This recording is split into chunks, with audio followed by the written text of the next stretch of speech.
Hello everyone, welcome back to my channel. In today's video, I am going to discuss the 6 things we did to successfully conceive. I will preface this by saying if it sounds like there is yard work going on somewhere in the room, it's because our windows are open because it is finally out of the 90s in Florida. And we can have our windows open. So bear with me if it gets loud. It is lawn work day at our complex, so whatever. Okay, so let's just jump right into it. I'm gonna lay out another disclaimer though. So there is probably gonna be quite a bit of TMI stuff potentially in this video, and I'm just gonna put this out there, Mom. Maybe don't watch this video, and if you do, don't comment on it. We're not going to discuss it. Deal? Deal. So, does any other YouTubers out there, do your parents watch your videos, and is it sometimes a little cringy? Although, I mean, I guess my content isn't super cringy, but today's might be. Whatever. This is real life.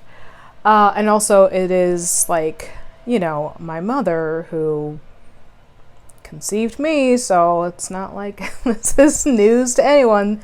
Okay, with all that being said, the first thing on my list for what I did to improve my chances of conceiving, the first one on the list is my major diet overhaul.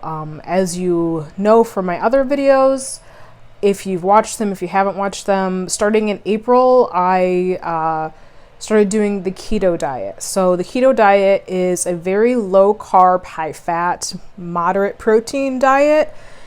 It's, I don't want to necessarily say that it's controversial, but I find that everyone has an opinion about keto.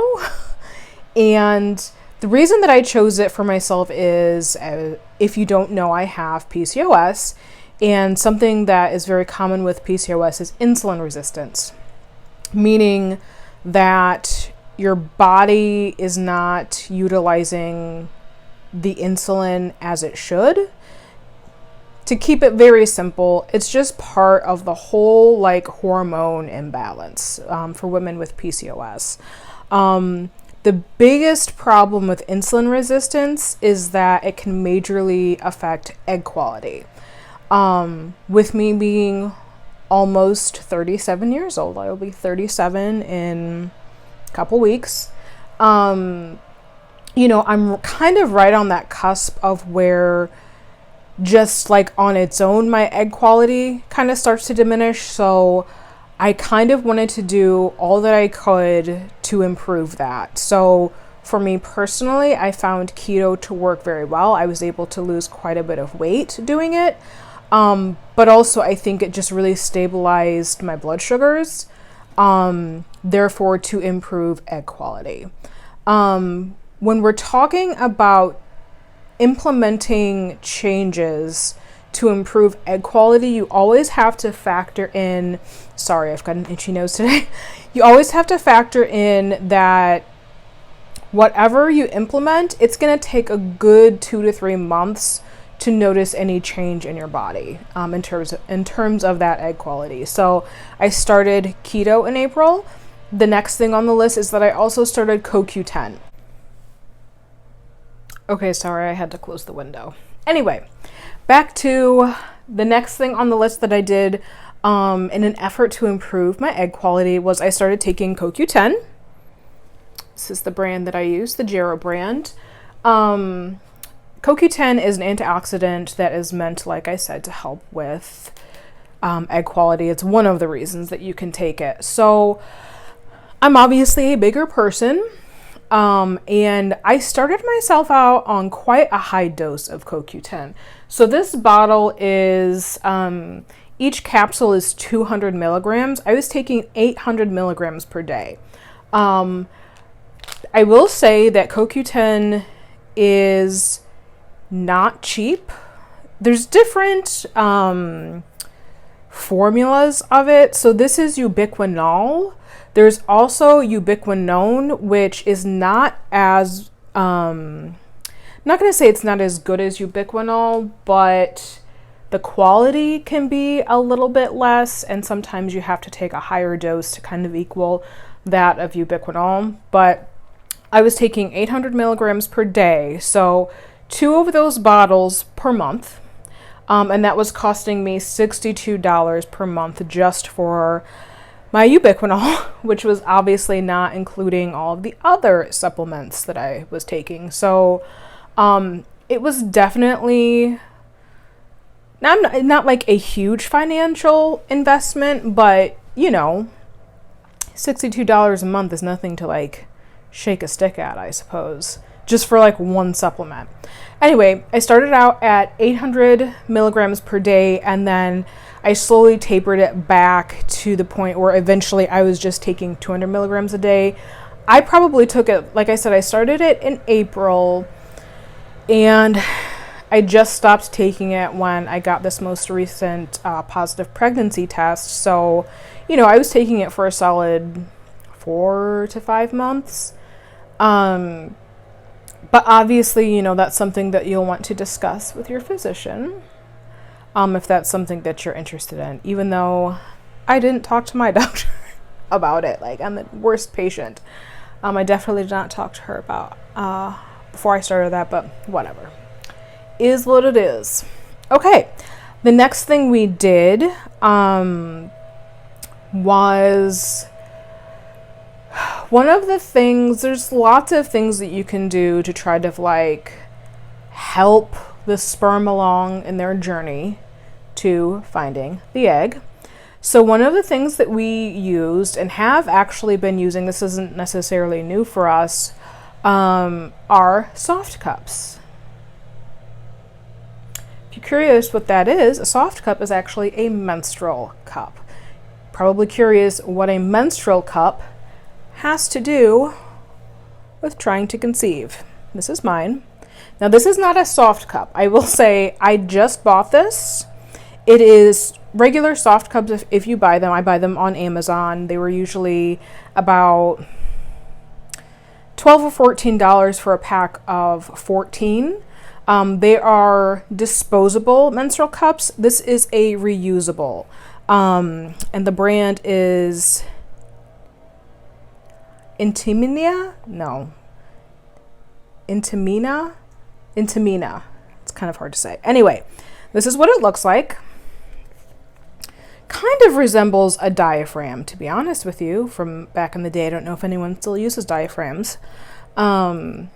So you're probably curious what this has to do with trying to conceive. This is going to be one of those TMI moments. Okay, so people use this to make sure that the semen, once it is deposited, that it stays up in there and doesn't just run out. People also use this to do home insemination. So if you're using this with intercourse, once the deposit has been made, you would put this in right away.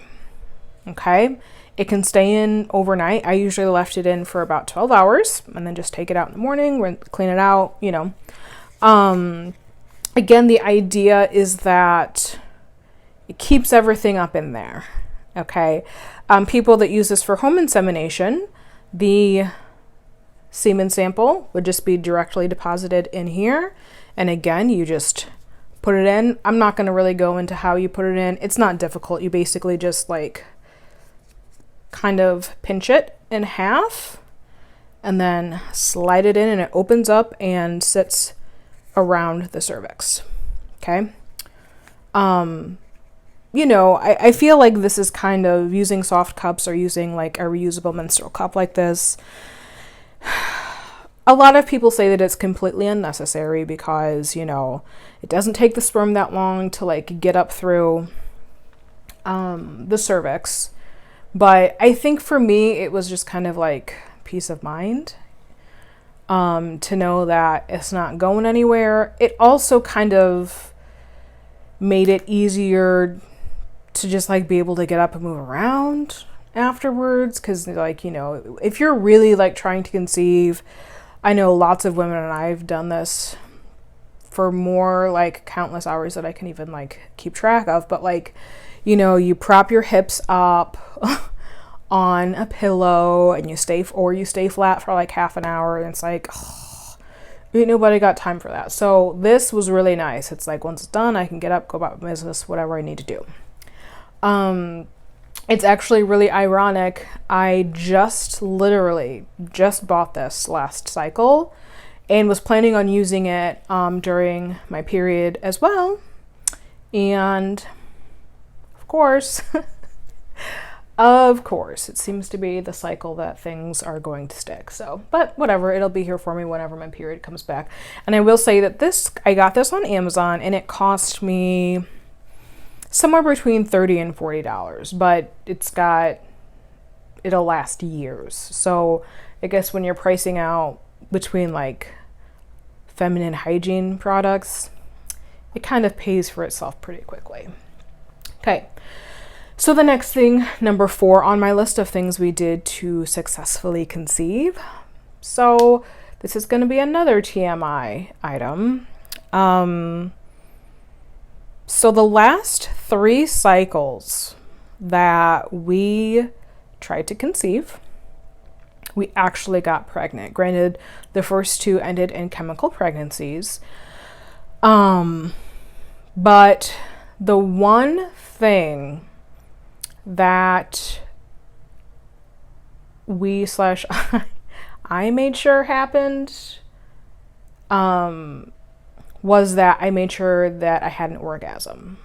So once my little menstrual cup was in, I made sure that an orgasm happened. And if you think about it, like biologically, it's kind of the purpose of a female orgasm, right? Like the male orgasm is very obvious, like it's to get the semen and the sperm into the woman's vagina, but the purpose of a female orgasm, it's kind of like that whole upsuck reflex, you know, all the vaginal contractions kind of like pulling the semen and the sperm up to the cervix.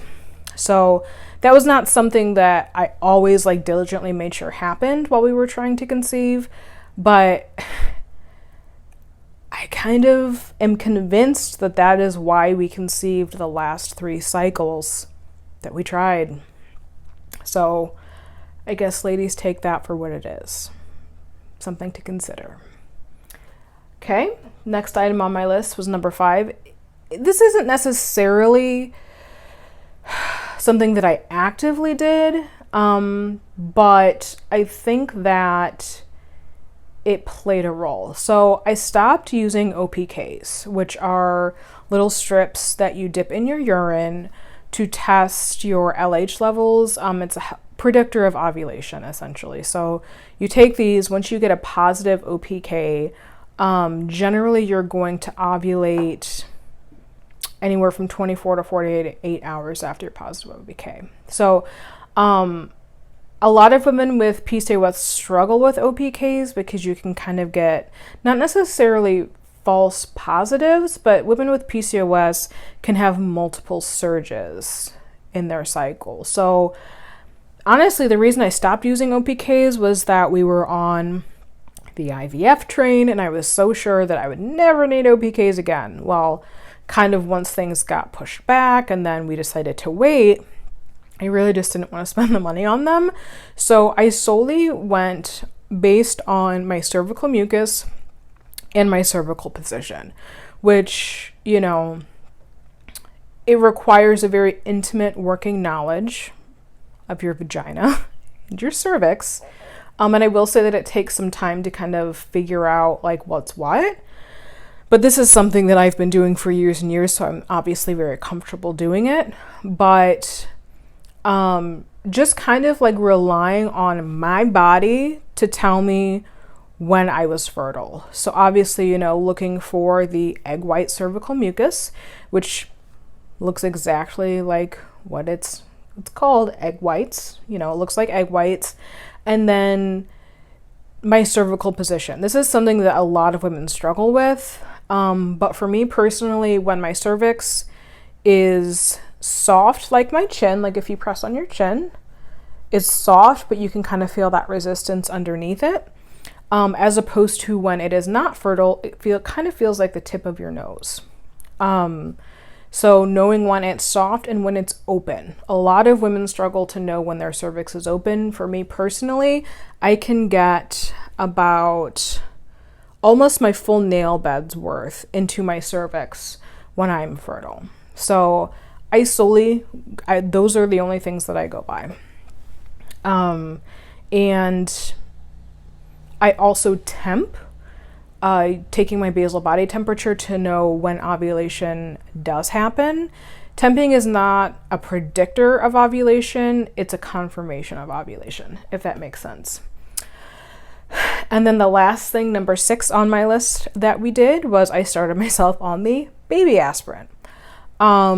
So having had 3 chemical pregnancies, so early pregnancy losses, we had our full panel of recurrent pregnancy loss labs done, and obviously everything came back normal for both myself and for Chris. So honestly, starting the baby aspirin was just something that I did on my own because I've heard that it can improve uterine blood flow. And then come to find out that is what my physician recommended for unexplained recurrent pregnancy loss. So I personally feel as though the baby aspirin has been kind of the deciding factor for why this pregnancy has progressed as far as it has so far. So again, if that's something that you're considering or are curious about, definitely talk to your physician. So that's my list. That's what we did. I hope that some women find it helpful. If you have any questions, please feel free to comment below and I will answer them as best I can. I have just a little over a week until my first ultrasound, so send me all them good thoughts and prayers. All right, I hope everyone has a great week. Bye.